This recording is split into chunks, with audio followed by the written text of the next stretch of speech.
varsa her şey hatırımda, sanki daha dünmüş gibi. Senden gelen, senin olan, ne varsa her şey hatırımda. Ay o günler, o günler, şimdi yabancı gibiler.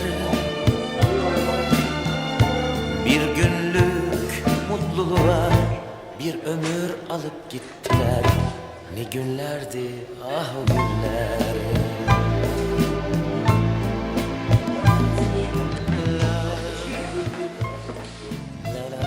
Adım İrfan İlk, 1961 Kütahya doğumluyum.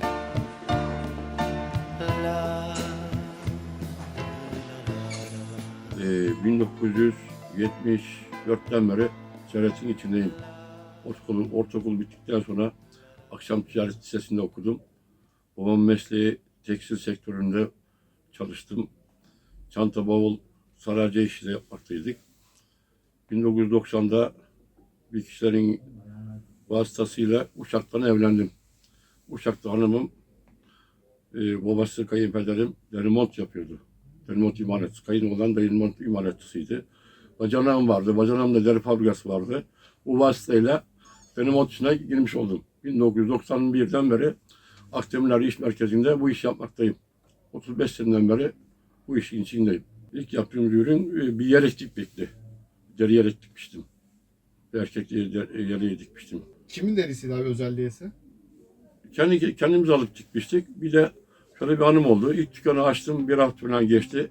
Tabii daha yeniyiz, pek de tanınmıyoruz. Gelen giden yoktu. Bir müşteri geldi. Uzun bir parçası, ayak bileklerine kadar bir parçası getirdi bana. Bana dedi ki bundan bir mont yapar mısın? Tabii ben de yeni başladım da pek de bilmiyordum. Tamam dedim, aldım. Ama onlar kestim, söktüm, dağıttım. Bir mont çıkmadı. Hiç unutmuyorum. Malzın sahibi de geldi. Dedi ki kardeş benim mont ne oldu? Abi dedim bunlar olmuyor. Almasaydın dedi. Hiç unutmuyorum. Onun üstüne ilave yaptım. Mont diktim verdim. O bana ders oldu. Yani dışarıdan böyle çok büyük gözükse de şeyle bozup yapmayla mont olmadığını öğrenmiş oldum. Onu hiç unutmuyorum. Bir de bir anım daha var. Bir dükkan, eski dükkanım buradan ince uzun büyüktü. Böyle masamda kesim yapıyordum, deri kesimi. Mont dikiyoruz. Kişi bir gün evvel benden mont almıştı. Abi dedi ben dedi bunu dedi bir gün sonra geldi. Ben de kesim yapıyordum. Dedi ki ben bunu değiştirmek istiyorum arkadaş. Tamam ben dedim ya. Beğendiğini alabilirsin. Hiç kalkmadım ama bakmadım. Arkadaş o raftan askıdan beğendiğini aldı. Abi ben bunu alıyorum bunu bırakıyorum. Tamam dedi. Ben de tamam arkadaş as buraya dedim. Astı gitti.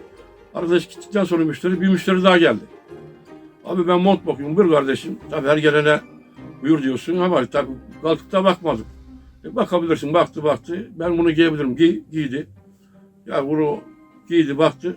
Abi bu ne kadar? İşte şu para. Hiç unutmuyorum. O zaman bir döviz verdi. Mark vardı. Ya şu marka verir misin? Tamam arkadaş. Bu arkadaşın gitti montu. O giydi.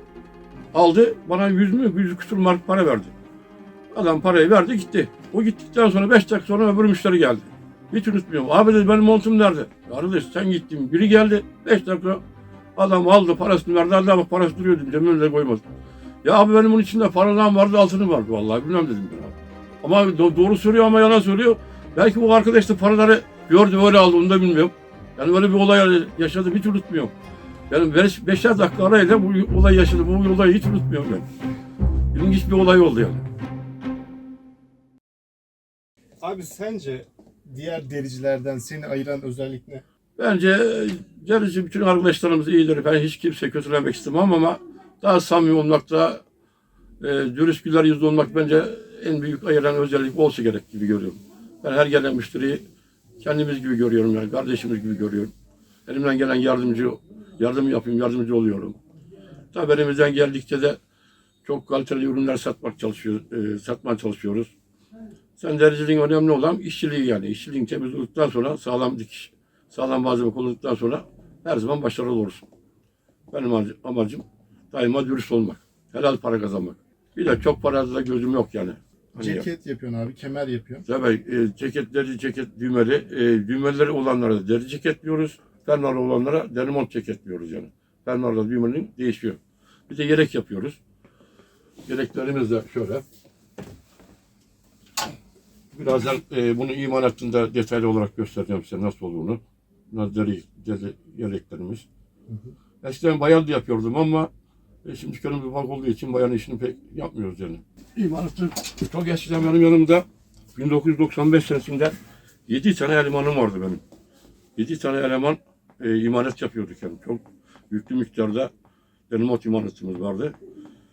Bu 2000 küsur senesinde çıraklık eğitim sonundan çıktı zaten ustalık belgesi falan. O zamanlar çırak kalfa ustalık şeysi devam ediyordu yani. İnsanlar böyle iş öğrenmek için geliyordu, öğreniyordu. Tabii sonradan olaylar değişti. Tabii şeyler çıktı, ne o? İşte çalıştırma zorlukları oldu, sigortası falan. Ya bunları yapamazdık ama yanımızda 7 tane kişi bu işi öğrendi. Bunun 4 tanesi gene aynı işi devam ediyor. Çoğu terzilik yapıyor yani. 4 kişi, 4 çırağın kalpan terzilik yapıyor. Diğerleri şoförlük yapıyor. 7 kişiye bu işi öğretmiş oldum yani. O eğer olursa sondan bir evladım var oğlum olursa düşünürse buna devretmeyi düşünüyorum. Bu işi öğretmeyi düşünüyorum inşallah. Nasiptir yani bilemeyeceğim de. Bu sektör dışarıdan gözüktüğü gibi değil. Caizim ama örneğin bir kişi bir insanın ömrü mesela 60-70 sene diyelim. Ömründe adam bir defa veya 2 defa remote alır giyer. Yani dışarıdan gözüktüğü gibi bir şey değil. Ama mesela kaç tane ayakkabı eskitir, kaç tane gömlek eskitir. Yani öyle dışarıdan gözüktüğü gibi değildir yani bu. Bunu giyen özel müşteriler vardır derin. Bunlar derimatların derileri küçük hayvan derisinden olur. Kuzu derisi koyun derisinden olur. Senin küçük hayvan derisi, koyun kuzu derisi derimattan başka bir işe yaramaz. Başka bir sektörde de kullanılmaz. Bazı çanta yapanlar vardır ama sağlıklı sağlam olmaz yani. Onun için Kurban Bayramı'nda da küçük hayvan derisi tek ekonomik değeri olmuyor yani, para etmiyor. Ben şimdi size atölyeye götüreyim, derimatın nasıl çizilip kesildiğini, imalatta olduğunu göstereyim.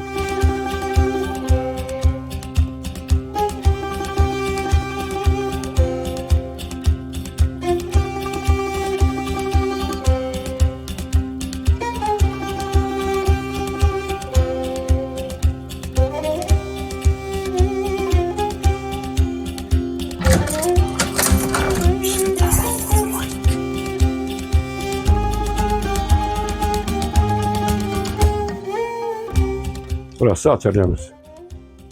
Şu görmüş olduğunuz kuzu derisi. Bu mesela bayan dize kadar partisi. Şimdi bu görüyorsunuz değil mi kalıbı? Bu small beden.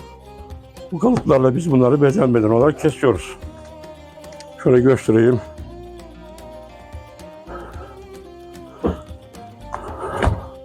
Şimdi bu bayan partisinin şu kolu. Bu kolu, şurası. Şu kolu. Bunu böyle koyuyoruz. Bu deri kesilmiş de. Bunu böyle çiziyoruz. Bu kolun arkasına gelir şurası. Burası içine gelir. Şu çeltikleri görüyor musunuz? Şu çeltiği. Şu çeltik. Şu çeltik. Bu çeltikler önemli. Bu kolun kıvırma yeri işareti. Bu çeltik de karşıdaki omuzun tutacak yeri. Bu da karşı yeri bak. Bu çeltikler çok önemli. Bu mesela ön kol. Bir de bunun arkasından bir tane daha kesiliyor böyle. 2 tane oluyor her yerinden. Mesela bu ön kol, arka kol, göğüs böyle bunun gibi bunlarla çizilip dikiliyor. Bunun imalatı böyle. Bunlar da denimat boyamız orijinal. Yani hazır boya değil bunlar yani. Mesela şu cilamız. Denimat boyandıktan sonra cila böyle cila atılıyor. Lak Türkçesi. Bu da cila. Bu tiner bazlı cila. Bu su bazlı cila. Bunlar boyalar böyle karılıyor. Orijinal boya böyle oluyor yani. Denimat boyası. Şunlar da sizin bildiğiniz piyasada satılan hazır boya. Bunlar çok çabuk bozuyor. Sizleri çatlatıyor bunlar. Bunlar çatlatıyor yani. Ama bizim kendi boyalarımız orijinaldir ya bunlar. Şu popüler olan bir boya montu. Şimdi satılan kısa model. Şimdi model. Satıyoruz zaten. O da fermuarlı. Ama ben size göstereceğim bu. Teşekkür ederiz. Gözlerdim abi. Ben teşekkür ederim. Var mı isteğin? Yok abi ne isteyeyim? Allah aşkına olsun. Allah yardımcı olsun. Ne demek? Ha, gelen gençleri boş yorumlar. Şimdi dün bir geldi anket. Bunu da tamam. Bir şey yok. Şimdi Buradan yok. yabancı gibiler. Bir günlük mutluluğa bir ömür alıp gittiler. Ne günlerdi